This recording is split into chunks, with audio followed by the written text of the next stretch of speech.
গাইবান্ধার বুকে এক স্বপ্ন ডানা মাওলানা ভাসানী সেতু নামে তার নামে ঠিকানা। তিস্তা নদীর বুকে সে দাঁড়িয়ে আছে, দুই পারের মানুষের মনকে কাছে টানে। হ্যাঁ প্রিয় দর্শক, আজকে আমরা কথা বলবো গাইবান্ধা জেলার তিস্তা ব্রিজটি কেন নাম পরিবর্তন করলো এবং এই তিস্তা ব্রিজ দেখ মানুষ কি কি সুবিধা পাচ্ছেন। এছাড়াও জানানো হবে এই তিস্তা ব্রিজটি কত কোটি টাকা দিয়ে নির্মাণ করা হয়েছে। সো ভিডিওটি শেষ পর্যন্ত দেখতে থাকুন। এই মাওলানা ভাসানী সেতুটি গাইবান্ধা জেলা সুনামগঞ্জ উপজেলা থেকে কুড়িগ্রামের চিলমারি ঘাটের সাথে সংযুক্ত।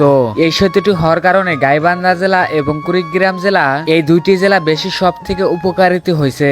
এছাড়াও পুরো রংপুর বিভাগের যে কয়টা জেলা আছে ঢাকা যাওয়ার জন্য চলাচল রাস্তা সুবিধা হয়েছে।